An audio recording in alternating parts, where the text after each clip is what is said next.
So, welcome to another level up. Today, be talking about my second favorite designer of all time, and that is Eric Lang. Now, my first is Martin Wallace, and I'll put a link to that video below. And the first thing of why Eric Lang is my second favorite designer is because of the simple reason I played quite a few of his games, and I can say that my average rating on BGG is 5.3. Now, I don't rate exactly like the BGG rating because, like, for me, I'll ever only have one 10 out of 10, which is poker. So that always, tells you how different I kind of scale the thing to the BGG ratings. And most Eric Lang games I play are 6 to 7. Thing is, for the most part, if someone took out a game and said made by Eric Lang, I would never refuse to play it. Unlike the example of Stefan Feld, not that there's anything wrong with his design, it's just that not my cup of tea. Because truthfully, the main reason, the lack of theme, and that leads into the reason why he's number 2 and not number 1. You see, the thing I like how someone described Martin Wallace is that I think it was Eddie from Drive Thru Reviews. He said that Martin Wallace, most people don't rate his games in their top 10. But on average, everybody can play his games because Eurogamers appreciate the game mechanic, and thematic gamers, especially if you play God's Playground, there's a lot of theme in it. So, for the most part, his games are safe bets, which is good for a small collection like mine where you can't afford a lot. The thing with Eric Lang is not so much.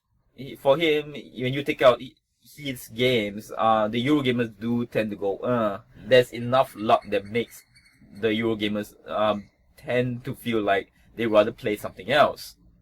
And so that's why he's number 2, because on the money factor, I can't afford to buy Blood Rage and everything, just put it all there because, it's kind of hard to table when there are more Eurogamers in the group.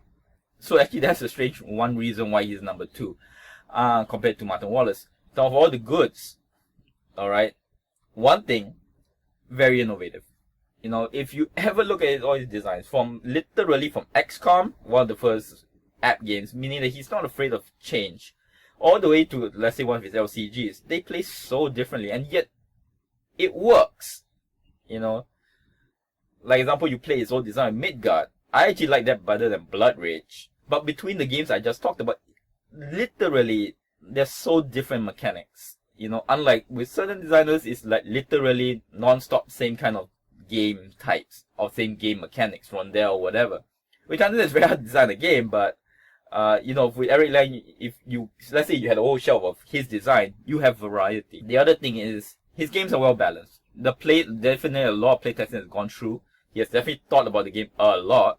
Because for the most part when I played the game, can't really remember a game of his I played where I went, that person's overpowered, that's overpowered, For the most part, it feels balanced. On top of that, I can respect him even as a businessman. Because he knows who to partner with. We have a lot of the rumor mill and everything whereby, companies and designers don't get along. Eric Lang seems to know who to pick. Cool Mini Not, Fancy Flight and everything. And they support the game, for the most part, very well. Be FAQs and everything. And when the product comes out, for the most part, there's not an issue with the game. If you walk by a table playing Eric Lang game, you stop. It's a head turner, basically, whereby compared to my favorite designer, like someone playing Brass, not so much. And he's also more connected on social media, which helps that he just seems more human. You get more insights into his design and everything. If, let's say, a person was on the edge and then they went, oh, he's a really nice guy. That helps tip the thing a bit, which I always feel is, I like people being good people, what can I say? And now to come on a personal point, he makes a lot of games which I have great love for, be it 40k. You can tell he's a 40k fan. I just did a whole series on Chaos saying, oh, and here's the thing, he designed it, you can tell he knew the lore, or at least he studied up on it, and he made it work. You felt like you're playing Nurgle, Slaanesh, Khorne, or Tzeentch. Blood Bowl, he made Chaos Ball. Yes, it's coming back, hopefully Necromunda too. So, he loves these games, these lores that I like. The only one I wish is that he make war games.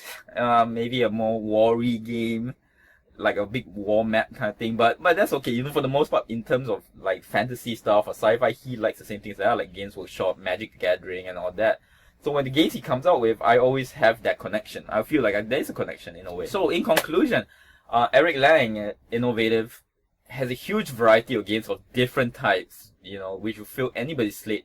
Yet all are enjoyable, great productions, knows who to work with.